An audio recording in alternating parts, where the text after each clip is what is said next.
Eh bien, salut tout le monde, c'est Lorenzo, membre du CMF, et aujourd'hui, j'ai le plaisir de vous faire et de vous concocter ce deuxième épisode sur les tutos du modding pour Transporter 2.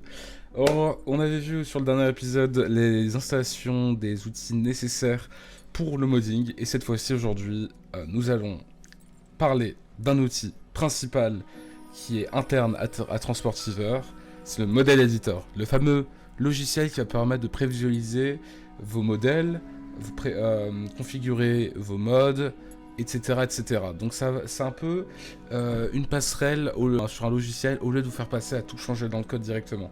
Et à la fois quelque chose qui va vous permettre de prévisualiser ce que vous êtes en train de faire. Donc, comme je le rappelle, on l'avait fait la dernière fois, c'est dans le racine de votre jeu, et donc c'est modéliteur.bat. Moi je vous avais conseillé de faire un raccourci directement, de le mettre dans votre bureau afin de ne pas toujours revenir ici, parce que en vrai c'est un peu chiant. Donc voilà, donc moi je vous conseille directement de faire un raccourci. Moi je l'ai fait, on l'ouvre. Donc je vous incite à regarder l'ancienne vidéo si vous rencontrez des problèmes, vous avez un message d'erreur en lançant le ME, car si vous lancez le ME, vous avez un message d'erreur, c'est que vous avez mal configuré le modèle éditeur. Donc on a vu ça sur l'ancienne vidéo, et je vous invite donc à aller la regarder. Donc dans notre cas, moi j'ai pris les Eurodual, un mode qui va bientôt sortir sur Transportiver, donc sur CMF. Donc c'est un mode que je vais vous afficher, je vais permettre un peu d'être sympa et de pouvoir vous le montrer. Alors, donc, comme ceci est présenté, vous avez donc une fenêtre assez simple. Donc là, vous avez un CMD, enfin, une ligne une ouverture, une fenêtre de commande. Ici, on l'utilisera pas, je vous rassure, ce sera cette fenêtre. Donc cette fenêtre se présente avec plusieurs onglets, plusieurs boutons. Donc, on va parler des plus importants. Ici, staging. Donc comme je vous l'avais dit, staging c'est le dossier, le répertoire où est stocké tous vos modes tous vos modes. Pas forcément les modes auxquels vous êtes abonné, mais les modes, par exemple vos modes à vous. Si vous créez des modes, c'est là où arranger tous vos modes. Donc c'est le staging. Et là ici, ça va aller me choisir tous les noms, tous les modes qui se trouvent dans le staging. Donc voilà. Donc pour ma part, j'ai bien plus de modes, mais pour certaines raisons, j'ai décidé de les mettre de côté, parce que je ne peux pas vous dévoiler certains modes. Voilà, c'est pour ça qu'il n'y a que les Eurodual, et j'en profite parce que les Eurodual, on a sorti le trailer il y a 2 jours, donc je vous incite à aller le regarder, ainsi que d'ailleurs le trailer des R2N qui est sorti, donc n'hésitez pas à aller regarder nos dernières vidéos. Donc, là, nous avons les Eurodual. Pour mon cas, on peut ouvrir, donc voilà. Normalement, ça va vous mettre un mode, mais voilà. Donc vous choisissez en gros le mode que vous voulez quand vous arrivez ici. C'est là on va pouvoir choisir nos modes. On va faire de gauche à droite, donc nous avons Open qui va, là on va, en gros là c'est les fichiers du mode. Qu'est-ce qu'il y a dans les fichiers? Donc là on a les répertoires, les dossiers, et en gros on va décharger des MDL. Les MDL c'est, si vous préférez, l'endroit où est stocké toutes les informations de votre modèle. Il faut prendre en compte que sur Transportiver, les MDL et les modes le jeu est conçu d'une certaine manière. Il y a des meshs, des MTL et les MDL. Je m'explique. Les MTL, ça va être des fichiers qui vont aller appeler les textures. Donc les MTL, c'est tout ce qui va être lié à la texture, aux textures. Les meshs, c'est tout ce qui va être les objets 3D, donc vos modèles 3D. Et les MDL, font en sorte de regrouper en un seul fichier les meshs et les MTL. Donc pour avoir votre 3D et votre texture. Ainsi que tous les détails, ainsi que toute la partie utilitaire, le nom de 3D, enfin le nom de votre MDL, etc. Après tout ça, c'est géré aussi dans le même fichier. Donc le MDL, ça va vous permettre de prévisualiser votre modèle. Donc là, pour un train, par exemple, ici, c'est arrangé de cette manière. Donc là, par exemple, ici, là c'est dans Asset, Véhicule, Train, Eurodual, et là, du coup, on a plusieurs Eurodual. Donc là, ça c'est des MDL, comme je vous ai dit, dans CMDL, il y a des meshs et des MTL. Donc si on en ouvre un, donc là on va avoir, voilà, notre train. Donc voilà, donc ici vous pouvez directement charger, donc là je pars de cet exemple là, mais ça peut être pour n'importe quel objet, pas forcément du train, ça peut être des avions, des objets, des voitures, n'importe quoi. Mais en gros, le ME, pour utiliser le mode éditeur, il faut charger d'un mode. Donc voilà. Juste à côté de Open, nous avons Import. Import, ça va permettre du coup d'aller importer des modèles dans le modèle éditeur. Et donc là, ça va vous permettre soit il vous propose deux choses. Donc le FBX, c'est le dossier que vous avez, le répertoire auquel vous avez référencé lors de la configuration du modèle éditeur. Donc là-dedans, c'est là où il y aura tout l'FBX, comme je vous l'ai dit. Et base, ça va être tout ce qui va être les modèles de base de Transportiver, donc dans les fichiers du jeu de base. Mais voilà, donc sinon, nous, on n'utilisons jamais, et c'est vos FBX à vous. Ici, moi par exemple, dans mon cas, j'ai plein de FBX. Donc si on en appuie sur un, par exemple, moi j'avais fait ça. Alors ça, c'est un autre truc, mais voilà. Donc en gros, là, ça vous affiche une 3D. Moi, j'avais fait un petit truc en 3D. Donc là, ici, on peut voir beaucoup d'informations.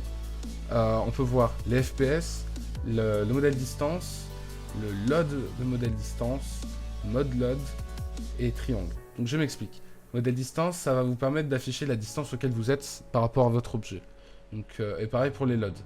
Donc là, modèle load, c'est quand vous avez si vous avez des loads. Donc les loads, je tiens à rappeler que ça permet, en fonction de là où vous êtes, de pouvoir afficher une autre, si vous préférez, une autre version de votre modèle, mais en plus optimisé. Donc ça, je vous ferai vraiment quelque chose de beaucoup plus détaillé sur les loads, parce que c'est important, et ça, on ne retrouve pas que dans Transportiver, parce que ça permet de faire de l'optimisation, et c'est très important. Donc voilà, donc ça, je vous expliquerai. Et les triangles, donc les tris, ça, pareil, c'est quelque chose d'important, c'est... en gros, ça va être les tris, c'est chaque arête, ça va être chaque arête, chaque tri, donc chaque petit point, chaque face de votre 3D. Donc plus elle augmente, plus ça commence à être beaucoup. Du moins, c'est logique ce que je viens de dire, ça paraît bête, mais si vous avez un modèle qui fait 1 million de tri, le jeu va pas aimer, honnêtement. Donc voilà, après tout dépend de ce que vous faites, mais il faut prendre conscience de faire quelque chose d'assez optimisé, mais autant. Donc voilà, donc après vous pouvez faire un save, et juste à côté de save, vous pouvez soit enregistrer le modèle en entier, soit juste le mesh, soit juste le matériel, soit juste l'animation. Bon, l'animation, ça viendra plus tard pour un futur tutoriel. Donc là, on peut faire close, et à partir de là, on va rouvrir du coup notre Euroduel, pour revenir là où on en était. Donc voilà, donc là vous pouvez vous déplacer, donc pour vous déplacer vous restez enfoncé, donc clic gauche pour vous déplacer, et la molette pour tourner, la molette pour zoomer, dézoomer. Donc voilà, donc juste comme ça, et clic droit pour vous déplacer dans l'air comme ça. Donc voilà, donc là ici nous allons maintenant passer à l'autre bloc. Donc comme je vous l'ai dit ici, là c'est pour prévisualiser les loads. Donc voilà, donc là par exemple nous avons des loads, vous voyez la différence, surtout en tri. Donc là, c'est le load quand vous êtes normal, donc si vous êtes devant la lock. Et par exemple, si vous vous éloignez, vous aurez ce rendu là. Vous le verrez quasiment pas, enfin vous vous rendrez pas compte, mais c'est ce qui va permettre de vraiment faire de l'optimisation. On peut remarquer qu'on a 70 000 tri et qu'on passe à 29 000 tri. Ce qui est énorme, honnêtement, ce qui va vous faire gagner des FPS en jeu. Donc ça, c'est primordial, vraiment c'est primordial. Donc là, ici, nous avons M pour le modèle. S, c'est pour voir votre modèle sans les matériaux, donc sans la texture. Et W, ça va vous permettre de voir chaque arête de votre modèle. Ça va vous permettre de voir à peu près en détail votre modèle 3D. Donc voilà, on va revenir en M pour tout prévisualiser. Color config, personnellement, je ne sais plus trop ce que c'est, je vais pas vous dire de bêtises. Là, donc juste à côté maintenant, nous avons Forever, nous avons en gros c'est le bloc aussi ici où il y aura toutes les animations. Donc si on fait play, ça dépend de votre objet. Donc là vous avez par exemple l'animation donnée à notre modèle, donc nous c'est Forever. Et voilà, cette petite animation elle consiste, si on fait play, à voir ce qu'il y a. On peut visualiser que ça c'est animé. Après loop, loop ça va vous permettre du coup de laisser l'animation tourner en boucle. Là vous pouvez voir que là il tourne en boucle. Là c'est plutôt sympathique à voir, vu comme ça. Donc là si on arrête, voilà, ça va totalement figer. Maintenant on arrive sur l'une des parties les plus importantes. Là on va beaucoup faire de configuration, on va passer beaucoup de temps dans le M. Donc dans le modèle, ici nous allons pouvoir voir donc tous les meshes. Donc comme je vous ai dit, les meshes c'est tout la 3D. Donc là en gros notre 3D est séparé en plusieurs meshes. Donc là nous avons l'intérieur qui est sur un mesh. Nous avons par exemple ici, j'en peux réduire la fenêtre, les plaques ici, ça c'est juste un mesh. Là, nous avons les bogies. En fait, tout est séparé en mèches. Donc, j'ai pas besoin de vous faire la présentation sur ça. Et là, ça nous met sur le lot 0 ce qu'il y a de mèches visibles et les mèches qui sont visibles. Donc là, vous pouvez remarquer donc qu'il y a beaucoup moins de mèches qui va nous permettre de gagner en tri, de perdre en tri et de gagner de la performance, de l'optimisation. Donc ici, la bounding box, alors ça, on va y revenir juste après, parce que c'est plutôt important, mais on y reviendra juste après. Dans Metadata, ici, vous allez retrouver toutes les informations concernant, du coup, les métadatas de votre modèle. Les métadatas, donc, comme dit, c'est toutes les données de votre modèle. Donc ici, ça va être par exemple la description, le nom de votre modèle, ça va être toute la vitesse max du train, ça va être la puissance, en fait ça va être tout ce qui va être fonctionnel en jeu. Donc ça, pareil, je vous le montre, mais on va pas, je vais pas vous expliquer ce que c'est étape par étape, parce qu'on fera des tutos où je vous montrerai comment on fait, comment on configure, parce que là je vous montre juste la partie visible du modèle éditeur. On fera ça donc plus tard dans une autre vidéo. Donc voilà, donc ici on peut remarquer toute la métadata attribuée à notre train, à notre modèle. Donc là on peut voir que là voilà, donc ça c'est en gros le siège pilote, donc le petit personnage qu'on voit là, c'est ça. Donc là si je change mes trucks, sur mes rails, ça va changer le physique de notre personnage. En gros c'est toutes ces données là. Cette partie-là, ça va vraiment consister toute la métadata, comme dit. Validate, ça c'est pour voir si vous avez des erreurs de mesh, des problèmes sur votre 3D. Mais je vous le dis direct, cette vous allez quasiment plus l'utiliser, puisque si votre modèle est mal référencé, si les meshs sont mal référencés, leur répertoire, ou qu'il y a un problème de ponctuation dans votre MDL, votre modèle ne va pas s'ouvrir. Vous aurez une petite erreur et ça va vous dire le problème, quel est le problème. Maintenant, nous allons aller dans Material. Donc Material, c'est là où on a cette fois-ci toute la partie texturing. Donc là, ici, nous avons par exemple chaque MTL qui consiste à quelle partie de notre modèle. Donc par exemple, la caisse de l'Eurodual, ça va être le MTL de tout l'Eurodual. Donc de toute la caisse principale de notre train. Là, ça va être tout ce qui va être la toiture. Là, ça va être... Donc là, ici, ça va être la cabine. Là, ça va être... En fait, etc., etc. Et ici, nous allons retrouver trois choses importantes. La map albedo, la map metal gloss et la map normale. Et après, il y a d'autres informations qui sont tout aussi importantes. La map albedo, ça va être la texture. Ça va être la texture de votre modèle. Donc là, c'est là on va vraiment mettre la base color. Donc là, vraiment la texture de base. Donc là, ici, si on regarde, par exemple, on va plus regarder pour une caisse Eurodual. Et voilà, et là, on remarque que ça utilise cette texture-là. Voilà. Donc là, c'est elle. Si on l'ouvre, donc voilà, donc ça c'est la texture de base. Après vous avez la Metal Gloss. La Metal Gloss, c'est ce qui va vous générer des effets de brillance, de métallique, mais donc ce qu'on voit là. Voilà, donc tout ça, les reflets, c'est la Metal Gloss qui génère ça. Donc voilà. Donc ça c'est très important, mais encore une fois on y reviendra dessus plus tard. Et la normale, donc là, donc ça dépend des MTL si vous mettez de la normale ou pas sur votre modèle. Mais par exemple là, sur le pantographe, il y a de la normale. La normale, ça va être une texture qui va avoir un côté... La normale, c'est une texture qui va faire ressortir... La normale, en fait, c'est un effet qui va faire ressortir votre texture. Donc vous allez croire que par exemple, vous voyez, cette barre-là, on pourrait croire qu'elle est en 3D, mais en fait, pas du tout. C'est de la normale, un espèce de côté un peu brillant. Et au loin, on pourrait croire qu'il y a vraiment un trou, un truc qui sépare. Il y a vraiment une 3D de fait, alors que pas du tout, c'est normal. Donc ça, c'est vraiment sympa pour faire ressortir votre texture et votre 3D encore plus. Mais voilà.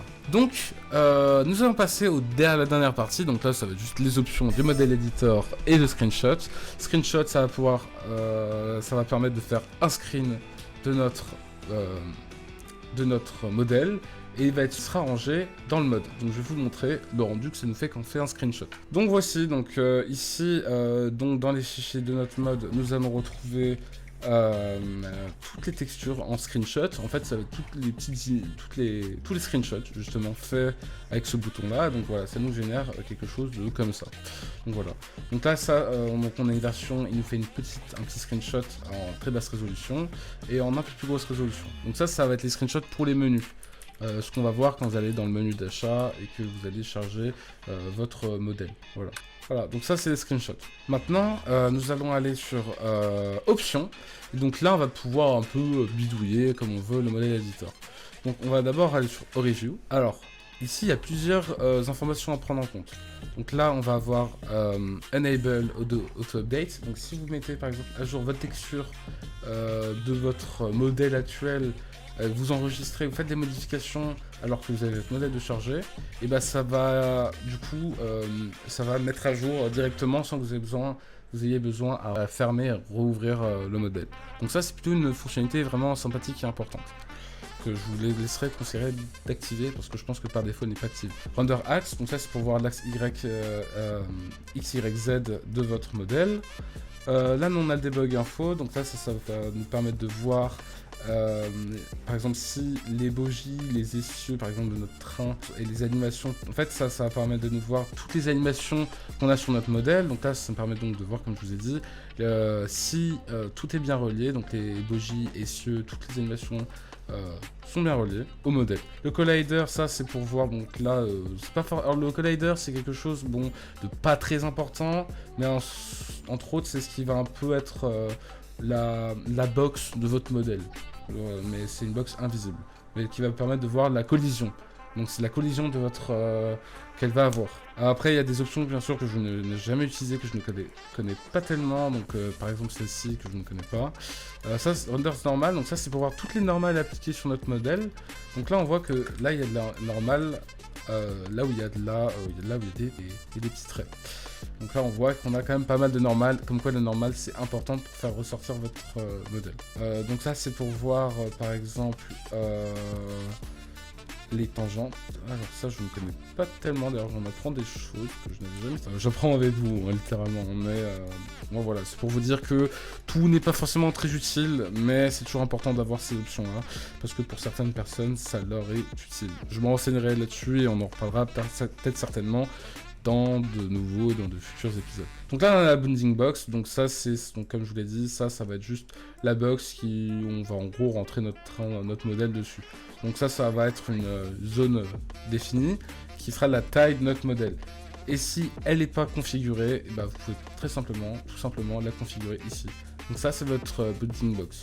Là si on fait ça, on va pouvoir remarquer que notre bounding box elle change. Voilà. Et après si vous faites save, ça prend en compte ce que vous avez fait comme changement dans le ME. Donc voilà, ensuite vous avez environnement, donc ça c'est pour ce que vous allez voir par exemple autour de votre modèle. Donc ça, si on enlève, on ne voit que du noir. Et on peut changer la thématique après de l'environnement. Si on réactive, ça va changer un peu les couleurs en fonction... donc voilà. Ici, j'ai juste oublié de faire un petit point. On va désactiver Under Bounding Box. Mais nous avons le SSAO, le Shadow et le HDR. Donc voilà, donc là ça va être tout ce qui va être un peu, si vous préférez...